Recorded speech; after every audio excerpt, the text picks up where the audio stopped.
नमस्कार, मैं हूँ राधा राणा और आप देख रहे हैं आरएबी टाइम्स। इस वक्त की सबसे बड़ी और दर्दनाक खबर जम्मू कश्मीर के पहलगाम से सामने आ रही है, जहां आतंकियों ने एक बार फिर इंसानियत को शर्मसार कर दिया है। लश्कर-ए-तैयबा के विंग टीआरएफ ने इस हमले की जिम्मेदारी ली है। हमले में निर्दोष पर्यटकों को निशाना बनाया गया, जिसमें कई लोगों की मौत हो गई और कई घायल हुए। पूरे देश में इस हमले को लेकर गुस्से का माहौल है और हर कोई एक सुर में आतंकवाद के खिलाफ सख्त कार्रवाई की मांग कर रहा है। जी हाँ, बीजेपी के वरिष्ठ नेता और राष्ट्रीय प्रवक्ता शाहनवाज हुसैन ने इस हमले को कायरतापूर्ण बताते हुए साफ कहा है कि इस घटना को अंजाम देने वाले आतंकियों को बख्शा नहीं जाएगा। उन्होंने कहा कि यह हमला पाकिस्तानी आकाओं के इशारे पर किया गया है और इसका जवाब भी वैसा ही दिया जाएगा। शाहनवाज हुसैन ने ये भी कहा कि प्रधानमंत्री नरेंद्र मोदी ने गृह मंत्री अमित शाह और उपराज्यपाल को तत्काल घटनास्थल पर भेजा है और यह साफ कर दिया है कि जो भी आतंकी इस हमले में शामिल है उन्हें मौत के घाट उतारा जाएगा। उन्होंने विपक्ष पर भी निशाना साधा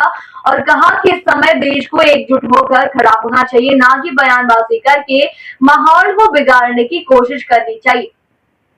वहीं वीआईपी पार्टी के अध्यक्ष मुकेश सहनी ने इस हमले को लेकर एक्स पर एक भावुक पोस्ट लिखा। उन्होंने कहा कि पहलगाम में हुआ यह आतंकी हमला मानवता पर सीधा हमला है। उन्होंने मृतकों को श्रद्धांजलि दी और उनके परिवारों के प्रति गहरी संवेदना भी जताई। मुकेश सहनी ने यह भी कहा कि आतंक के खिलाफ पूरे देश को एकजुट होकर खड़ा होना होगा। हर किसी बर्बरता का मुंह तोड़ जवाब देना जरूरी है। उन्होंने घायलों के जल्द स्वस्थ होने की कामना भी की। बिहार कांग्रेस के प्रदेश अध्यक्ष राजेश कुमार ने भी इस हमले की कड़ी निंदा की। उन्होंने लिखा कि यह हमला न केवल कायरतापूर्ण है बल्कि देश की सुरक्षा व्यवस्था को चुनौती देने की कोशिश भी है। उन्होंने शोकतंत्र परिवारों के प्रति संवेदना जताते हुए सरकार की सख्त कार्रवाई की मांग की है। इसी तरह बिहार सरकार के मंत्री संजय सरवागी ने भी इस हमले को लेकर अपनी प्रतिक्रिया दी है। उन्होंने भी इसे बेहद निंदनीय करार दिया और मृतकों के परिजनों के साथ अपनी एकजुटता दिखाई है। जी हाँ, सवाल ये भी है कि आखिर कब तक भारत की धरती पर इस तरह के कायराना हमले होते रहेंगे, कब तक निर्दोष सैलानी आतंक का शिकार बनते रहेंगे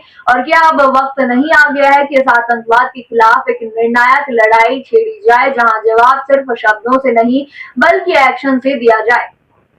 केंद्र सरकार का रुख इस बार पहले से भी ज्यादा सख्त दिखाई दे रहा है। प्रधानमंत्री, गृह मंत्री और जम्मू कश्मीर प्रशासन इस हमले को लेकर पूरी तरह से अलर्ट मोड में है। आतंकवाद के खिलाफ भारत की नीति हमेशा से जीरो टॉलरेंस की रही है, लेकिन अब समय आ गया है कि न सिर्फ सख्ती दिखाई जाए बल्कि इसके पीछे छिपे हर चेहरे को बेनकाब किया जाए। पाकिस्तान प्रायोजित आतंकवाद से निपटने के लिए कूटनीतिक, सैन्य और सामाजिक हर स्तर पर जवाब देने की जरूरत है। आप क्या सोचते हैं इन मुद्दों पर? हमें कमेंट सेक्शन में जरूर बताइए और बने रहिए आरएबी टाइम्स के साथ ही चैनल को सब्सक्राइब करना ना भूलें और हमारे फेसबुक और वेबसाइट के साथ भी जरूर जुड़ें।